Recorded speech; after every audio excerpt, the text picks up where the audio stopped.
Chuck here. Hey, it's time for our question and answer update here in Thailand. Taking a walk by the river. Not really windy today. I got my microphone on, so I've got a couple pages of questions. I'm going to try to run through as quickly as possible and try to make it short and informative. Man, the river is high today. Huh.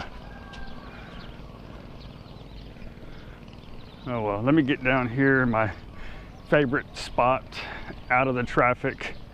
Not too much traffic, it's dead.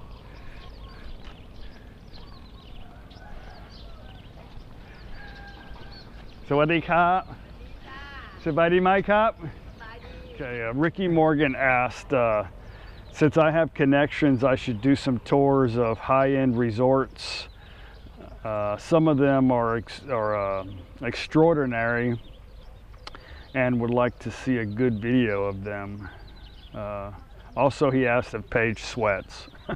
Okay, well, we will be staying at a resort in Phuket, which is a friend of Paige that she's known for a long time. I haven't met the guy yet.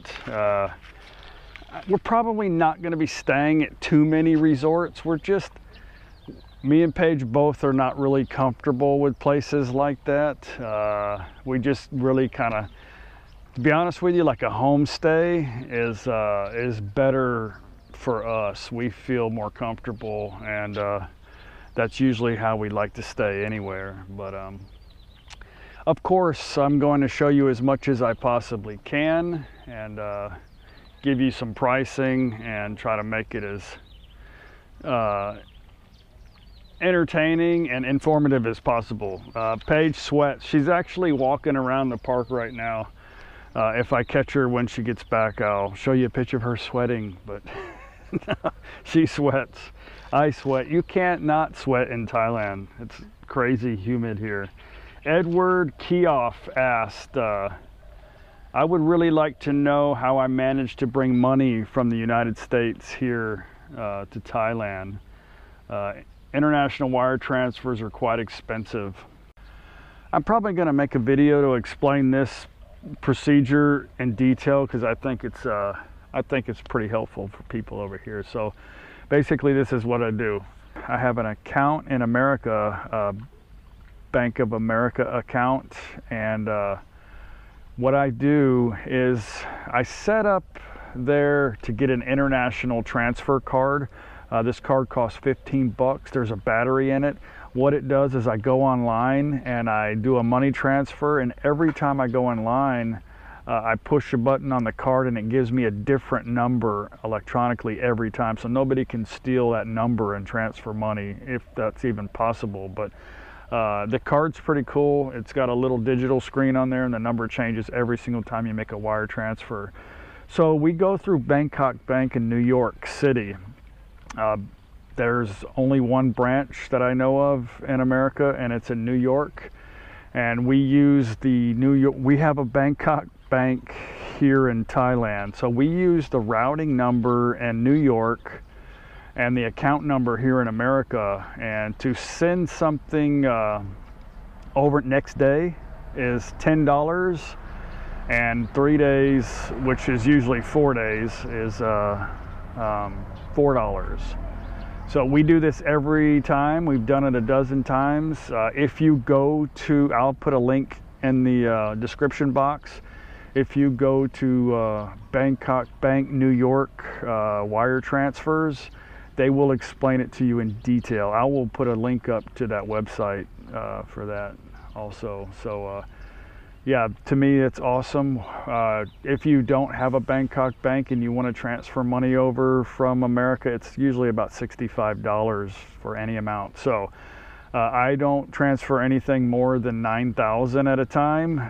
If you do anything over 10,000, which you should know this, they do contact the IRS and let the IRS know that you're sending money abroad, anything over 10,000. That being said, also, if you have something set up where you have a continuous amount, certain amount sent over all the time, it throws a flag also, like you're I don't know, it just sends a flag and they will contact the IRS on that. So we just send money over random, you know, whenever we feel like doing it. So but that's how we do it. You can go on the website and get more information than that. Let's see. Also, yeah, if you're using ATM fees, it's crazy. But your bank may charge a fee to send money, plus your bank here may charge a fee, so it might cost you actually more than $10 or $4. Just depends on your bank fees, but you can't beat a transfer fee for $10, I don't think. Al Nobody, are there any, Al Nobody, okay. Are there any wild elephants left in Thailand? If so, where? Yeah, there are. There's a lot of information on the internet about elephants here in Thailand. They mostly are in north and central Thailand, where most of the forests are. Of course, there's not too many wild elephants. I want to say somewhere around 1,000. There are a lot of reserves that have elephants. We were in QnA, and on the news there was an elephant, a male elephant they had a warning for anybody that had a white car to be on the lookout for elephants, because this elephant was ramming the crap out of white cars. Because what had happened is somebody beeped and flashed their lights at at some elephants, and a male got pissed. So now every time this male sees a white car, he charges the damn car. So there are elephants in Thailand. I hope to be able to, well, I know eventually we're gonna get to where we can find some wild elephants. I don't know on this next trip or not, but yeah, we will. I'm excited about that. Let's see. TQ. Oh, TQ, thanks for the compliment on the Thai pronunciations. I'm learning that you really have to pronounce the words properly, or they don't understand them, but by making complete sentences, it really helps them understand what you're saying. So what I try to do is try to learn a word, but put it in a sentence and try to master the sentence, so that way it helps me remember, and it helps with the pronunciation. He asked, the ending word kap or ka is only used after a greeting like sawati kap or sawati ka. Sawati ka is for women, ka is for women, kap is for men. But not throughout the conversations. Thais often use these words throughout the whole conversation to show respect when speaking to somebody older or authority, or with young children to try to set an example. He wants to know what my opinion on this is, probably here in Isan, but I'm from the South. I was raised in the South in America, and yes ma'am and yes sir was how we talked. We showed respect to our elders and our parents. I think in Thailand they really kind of drill that into their kids, probably not as much as they used to, just like America. I think you know, everything transforms eventually, but still the kids here and the people always cop, I mean, throughout the whole thing. So it's difficult for a foreigner because we don't really do that in our everyday speaking. And when we talk to people, it's kind of like talking to your buddy, you know, hey, you know, what's up, this and that. For the longest time, and I didn't know, I was just telling people, hey, sawadee ka, sabai mai, and Paige said, don't do that. And I was like, why? I'm just asking how they're doing. She goes, well, because you got to say sabai mai ka, because it's when you're talking to older people, you make it sound like you're talking to your buddy, like, hey, what's up? How are you doing? You got to end the sentence with kop. The thing is that you're a foreigner, so it doesn't really matter. I mean, they know you're not accustomed to their language, but to try to say kop or ka is definitely a show of respect, and definitely recommend trying to practice your words with those in the sentence for sure. But I see a lot of foreigners that do that too. They don't use cop. They just, you know, and it's acceptable. I wouldn't worry about it too much. Danny, one of my favorite subscribers, and his brother Paul. Those guys are characters. Anyway, Danny asked about pricing on guitars. He saw some guitars in the mall when I was in Robinson's Mall, and he wanted to know if I could get him the prices if I get back in there. And he wanted to know, do they sell Epiphone? I don't know crap about guitars. And when you said Epiphone, I was like, I had to go look it up. So yeah, they sell electric guitars and guitars everywhere here. There's a couple of shops here in Top Panome, but I don't know if I can walk into this place and try to find out prices. I'm not sure. Maybe I'll try. But what I want to tell you is Lazada.com. I'll put another link up to it. You can get pricing on anything on that website, and you can look at guitars. And this is kind of a, I mean, they don't sell this stuff. They buy it from all kind of places, and then they'll deliver it to your door in Thailand. So you can look and kind of get an example of what pricing is on just about anything on Lazada.com. So look at that and tell me if that answers your question, and if not, I'll try to get try to get more specifics for you. Mecha asked, can I buy such goods and have them shipped overseas? No.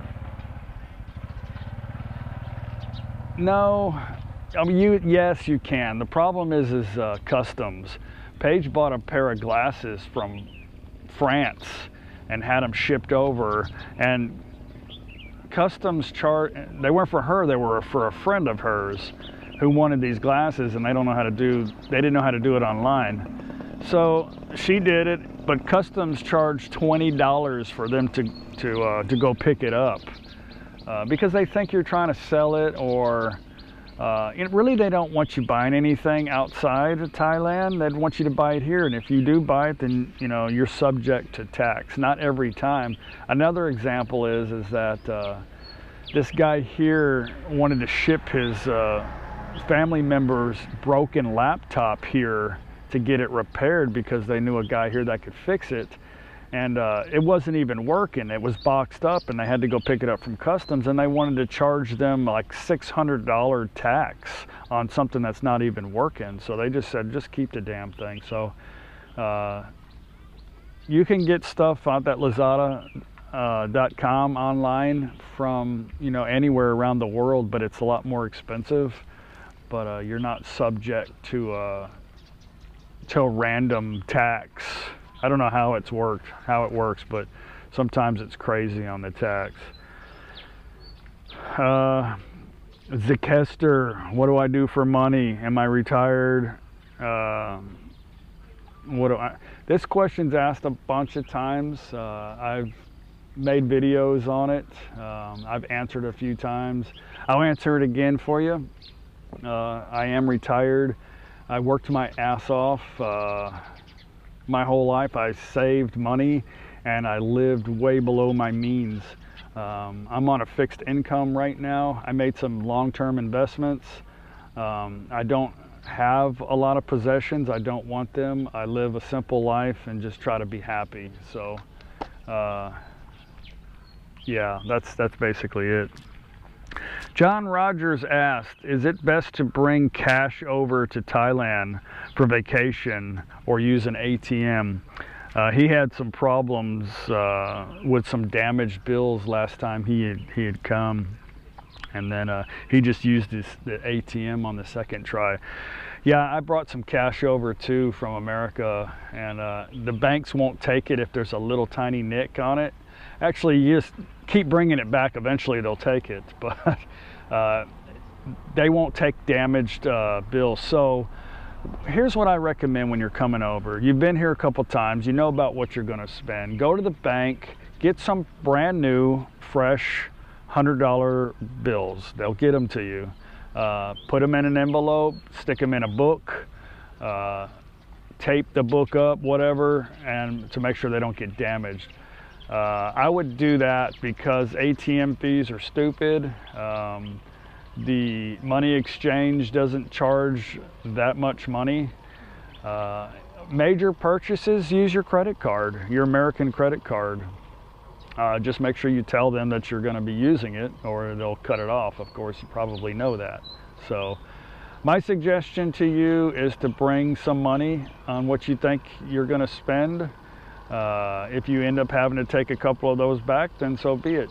If you got to use the ATM once or twice, make sure you take out enough money, because the fees are stupid. So that's my suggestion. I would still bring the cash, but the bank will give you brand new bills for sure.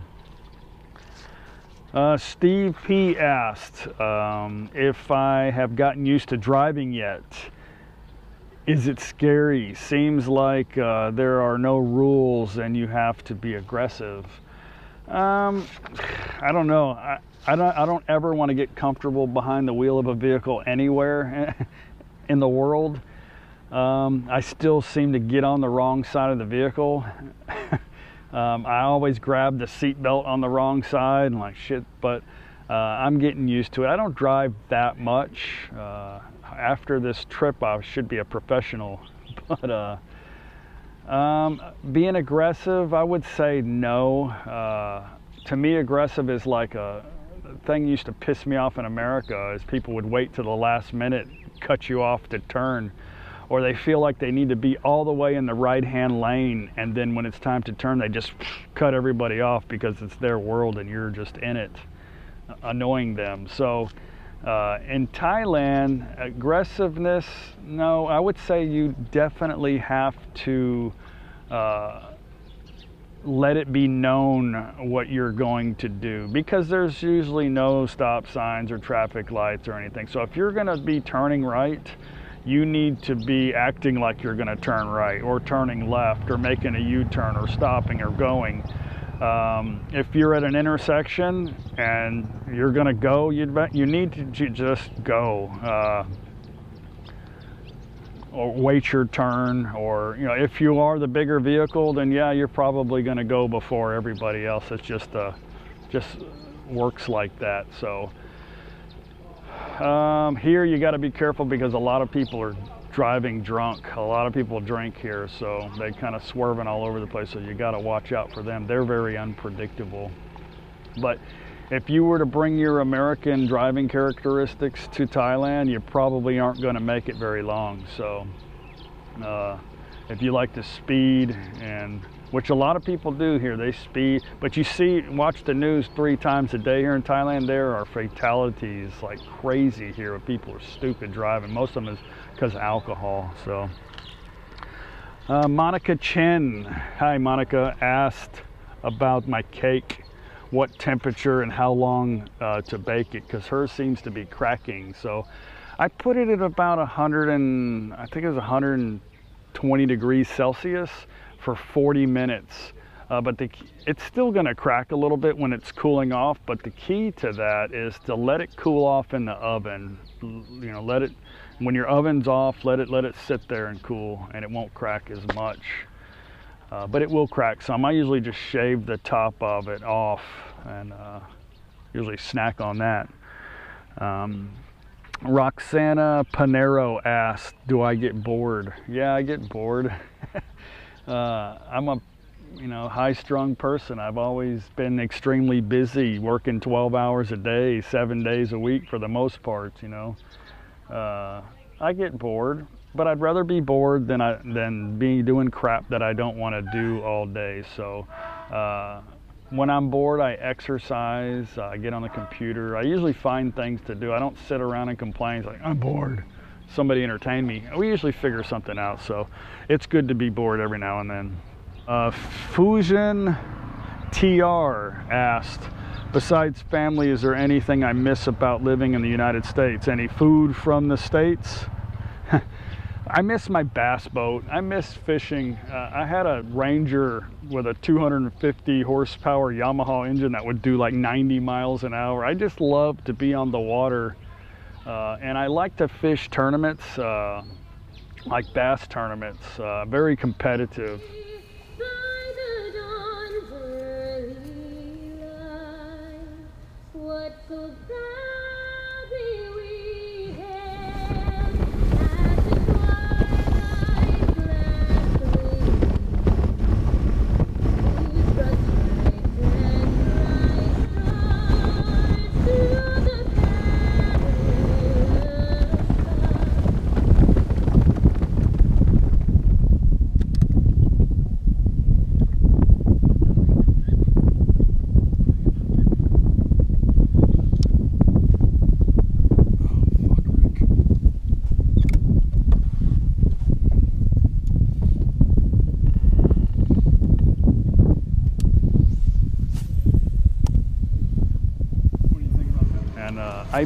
I missed that a lot.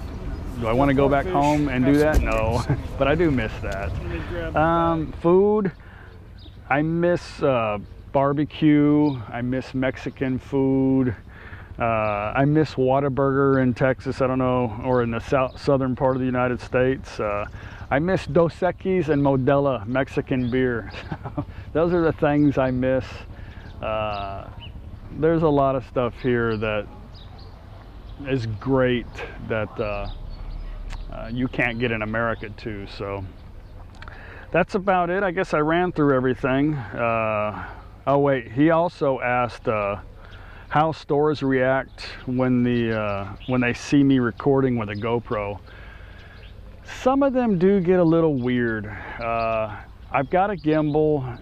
And what I've been doing is the GoPro camera I got is black and the gimbal's dark. So I have this little black carry, you know, like a grocery bag, like a recyclable bag.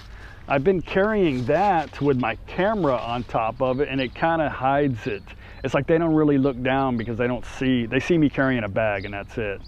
And the gimbal stays steady, and it seems to be easier that way. But when I'm talking to it or listen, sometimes that's why I'm jumping around, because they come around the corner like, you know, what are you doing? But it's easy for a foreigner because they just have this stupid foreigner filming stuff.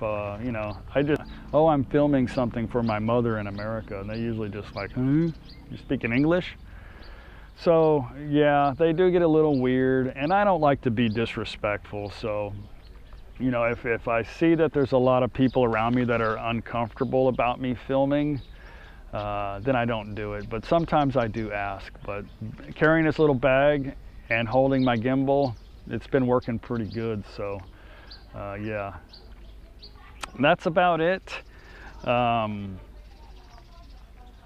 Yeah, got a busy week this week. We're leaving Friday morning. I've got a lot more videos I need to post before we head out. It's going to be different trying to edit and download videos on the go. When we were in our travel trailer, it wasn't that big of a deal because our home was with us, and it was easy for me to sit down and do that. So now I'll be doing this in hotels and stuff like that, but should work out. I don't know if I'll be able to put as many videos out as I have been, but yeah, it's going to be fun. We're just starting to get some stuff together in preparation for that trip. So thanks for the wonderful comments. If you got any more questions, ask. I'll try to answer them the best I could. If I didn't answer them as well as you thought, just send me a message and I'll get you whatever other information that you need. Or if I didn't answer your question, I apologize. Ask me again. Thanks for all the new subscribers and also the Patreon. I need to give a shout out to Biff. He also contributed to my Patreon account. This month's Patreon funds are going to go to the kids in the neighborhood. I'm going to take them all out to a big lunch of prawn and whatever else they want. I'll try to make a video of that. We're going to try to do that before we head out. Maybe tomorrow, I'm not sure. Yeah, and if you like the channel, hit like, leave a comment, subscribe, share. Yeah, we'll see you on the next video. Bye.